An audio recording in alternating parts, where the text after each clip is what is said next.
Leeds United 3, Hull City 3, and now within the space of a few days, that is 4 huge points Leeds have dropped from winning positions in the last minute of the game. And if William Shakespeare was here today and he wrote the script for that game, boy, would he have had rocks thrown on him in the street, because that was an epitome of capitulation from Leeds United. The first half, Hull, to be fair, they were well served to be 1-0 up. The goal that they got was, again, skid mark defending at its very finest from Leeds United. I'm not sure what the heck they were doing there. I don't know if they had double repelling magnets on our two centre-halves there. Rodon absolutely nowhere near his man. Our defence parted like Moses in the Red Sea. It's one looping through ball from the halfway line. A very easily avoided goal, should I say. And then Meslier decides to commit his entire life savings to try and get the ball. Charges out 20-30 yards and gets dinked. Beautiful finish, to be fair, by Hull. Beautiful finish. But it's a goal that, again, should have been avoided very, very easily from Leeds. And that is the story of the game. Easily avoided goals. How many times have we said it this year? Leeds United, whether you're 1 goal ahead, 2 goals ahead, 3 goals ahead, you can never get too comfortable, because there's always something stupid around the corner waiting to happen. A capitulation, a car crash.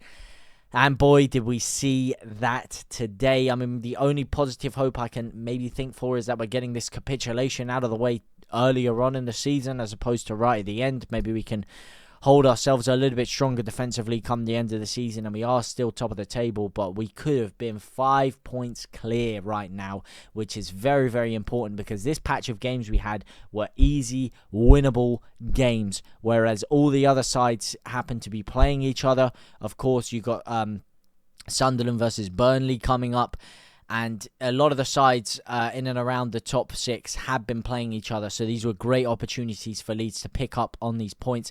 And we did pick up a couple of points over the opposition, but we could have been so much further clean and dry at that top of the table. But I do have to say there was good heart shown by Leeds. A lot of grit, a lot of determination. Leeds are obviously a side of two halves. If we're Boogs cruising in the first half, we usually bottle it a little bit in the second, and if we start off shaky and slow in the first half, usually second half we're going to turn on the style a little bit and we're going to come into our own, and that's exactly what happened here. We kept it at 1-0 in the first half, only just because they did hit the post from about 3 yards out. I have no idea how they missed that one. Could have easily been 2. Leeds didn't create too many clear-cut great opportunities in the first half, in my opinion. I know we had a decent amount of the ball and we were pressurizing Hull to a certain extent, but their game plan worked very, very well in the first half. They were posing a big threat on the counter-attack, and it was kind of stopping Leeds from committing too much going forward. And when we did, we had a couple of missed chances from Voba where he shanked it over the bar. Nothing too crazy. But then second half, we come out, different story. Best time to score is either just before the end of the first half or as soon as you start the second. Second half, 1 minute in. Tanaka. Beautiful, absolute tracer bullet into the top right-hand corner. Opens his body up and absolutely guides it in there. What a fucking finish that was. This guy has got some technique. We've seen it in his crossing ability. He's got beautiful whip. He's got beautiful bend. He's got beautiful dip on the ball when he strikes it.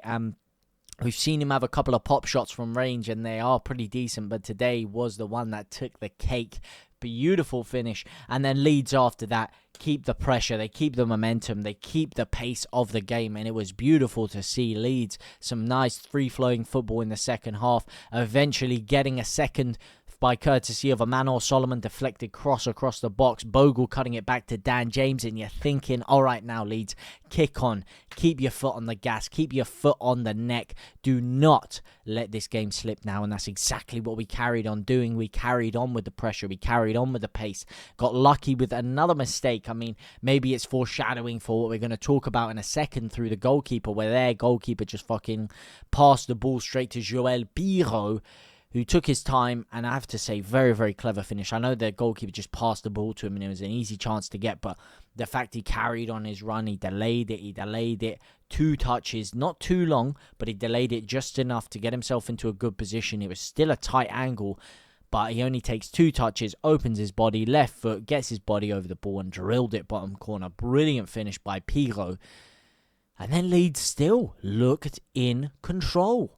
Hull weren't posing us too many threats. You thought if there's going to be another goal in this game, it's going to be from Leeds. Let's get that 4th goal. We were just all sat there with bated breath waiting to make it 4-1. And then what happens, the 79th minute against the run of play, they get a free kick, edge of the area. You're thinking, okay, this can't be too dangerous. It's not the worst position to be in. He's going to cross it in. You just got to hope Leeds can actually defend a set piece for once in their life. And they defended it somewhat well. He managed to get a header through around 3 white shirts there, but the header was of no danger. It was well defended by Leeds, and it was going comfortably over the bar. And then flashback to a few years ago, Jordan Pickford, Everton versus Liverpool, Divock Origi, 96th minute winner, where Jurgen Klopp is sprinting onto the pitch to hug Alisson.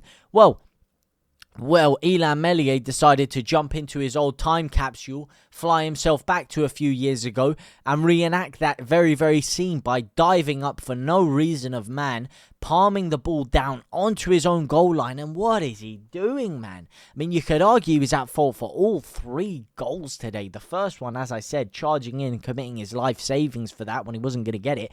The second one, what was he thinking? What are you thinking? Just let it go over the bar, or if you're going to touch it there, just fucking try and flap it over the bar and give away a corner, which we shouldn't have even given away anyway. But why are you trying to catch it or palm it down? I don't know what he was even trying to do. I think he was probably trying to catch the ball there, and he just fucking palms it down, gives Hull the goal, easy tapping from 2 yards out, and that changed the entire reflection of the game. From that point forward, Hull were in the driving seat. From that point forward, Hull were the side that were looking dangerous. It really gave them the bit between their teeth, and it reignited Hull to the point where that last 7 minutes we were hanging on, hoping for dear life that we weren't going to give away something stupid. We actually had a decent breakaway chance there. Dan James could have dinked the keeper, smashed it into the keeper's head instead.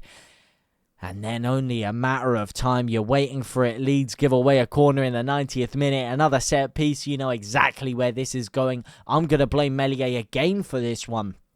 It's headed away by Struijk. Again, not the best defensive header, but behind him is Illan Meslier, who just comes diving forward. Again, commits his entire mortgage on to try and get that ball, to try and punch it away. Flappy hand Meslier. And he just completely botches it, completely whiffs the ball, tries to get himself back into position. By the time he's back in position, your man has already volleyed it, bottom corner. It is sweet dreams, 3-3, and it is just cataclysmically awful. And this is what I get for glazing Meslier as hard as I was doing that game when I was on the stream. If any of you were in there, I was glazing him big time. It was some big glazed donuts action going on. And he let us all down with what was an absolute abominable season and catalogue of errors there.